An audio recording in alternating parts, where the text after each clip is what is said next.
අද අපි යනවා බ්‍රැම්බර් කාසල් එක බලන්න. විස්තර කතා කරමු.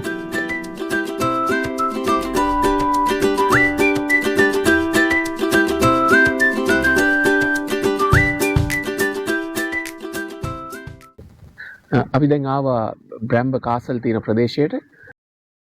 බ්‍රැම්බර් කාසල් එක තියෙන්නේ ඇඩුරු නදියට උඩින් තියෙන කඳු ගැටයක. මේ කතාව පටන් ගන්නේ හරියටම අවුරුදු 1000කට කලින්. 1070 දී විලියම් ද බ්‍රෝස් කියන නෝමන් ජාතික ආදිපාදිවරයෙක් මේ බිම තෝරාගෙන තියෙන්නේ බලකොටුවක් හදන්න. ඇයි මේ තැන? අපි අවට බලමු. නෝමන් ජයග්‍රහණයෙන් පස්සේ සසෙක්ස් ප්‍රදේශයේ කොටස් 6කට බෙදුවා.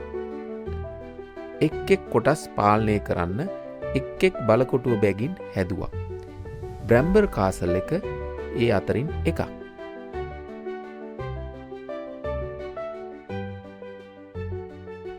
මුලින් මේක හැදුවේ මෝට් ඇන් බේලි කියන ක්‍රමයකට. ඒ කියන්නේ පස් ගොඩක් උඩ බලකොටුවක් හදන එක. ඈත ඉඳලා බලනකොට පේන්නේ නිකම් පස් ගොඩක් වගේ.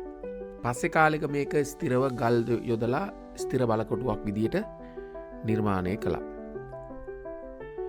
පස්සේ මේක ලොකු කුළුණුකුත් හැදුවා. ඉදිරිපසින් තියෙන්නේ මේ කුළුණ. හරියට සෝභාධාමම හදපු බලකොටුවක් වගේ. ඒත් හරියට පොතක් වගේ. මේ ගල් ගොඩවල් හැම එකක් පිටිපස්සෙම තියෙනවා අපූර්ව කතාවක්.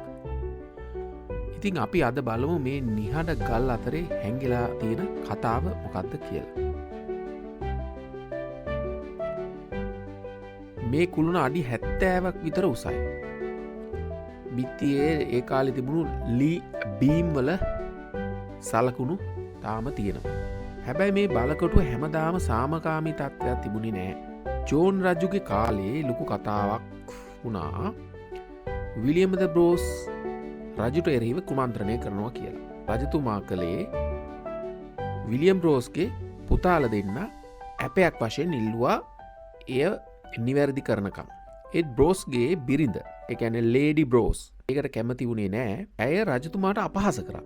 මේක දැනගත් රජතුමා බලකටුව රාජසන්තක කරනවා. ලේඩි බ්‍රෝසුයි පුතාල දෙන්නයි වින්සර් කාසල් එකට ගෙනල්ලා හිරගෙදරදී කණ්ඩ නොදී මරණයට පත් කරනවා. අවුරුදු 1500 දී බලකොටුව දැඩි ලෙස හානියට පත් වෙනවා, විශේෂම කාලගුණික විපර්යාස නිසා. අද ඔයාලා ආවොත් දකින්න පුළුවන් මේ උස් කුළුණු, කන්ද උඩ තියෙන පස් ගොඩ, ඒ වගේම පරිස්සම් කරලා තියෙන අත්තිවාරම්, ඒ වගේම මේ ගල් එකට යාවෙන්න භාවිතා කරලා තියෙන විශේෂිත සිමෙන්ති වාගේ ද්‍රව්‍ය තරක් දකින්න පුළුවන්. තව විශේෂ දෙයක් තමයි මේ බලකොටුව ඇතුල් වෙන්න තියෙන ස්ථානයට දකුණු පසින් තියෙන පල්ලිය. තාමත් ඒක භාවිත කරනවා.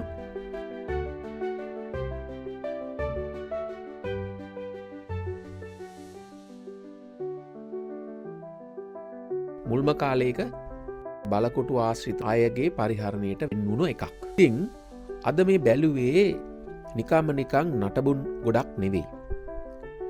මේක තමයි නෝමන් ආක්‍රමණයේ ඉංග්‍රීසි බිමක තිබුණු බල කේන්ද්‍රස්ථානයක්. රජකුගේ කෝපයට හසු පවුලක ඛේදවාචක. ලන්ඩන් කාර්ය බහුලත්වයෙන් මිදිලා ටිකක් ඈතට යන්න හිතුණොත් බ්‍රයිටන් පැත්තට යනකොට මේ නිස්කලංක බලකොටුව බලන්න යන්න පුළුවන්. අද මාත් එක්ක මේ ගමන ආවට ස්තුතියි. අපි ආයෙත් ඊළඟ වීඩියෝ එකකින් හමු වෙමු.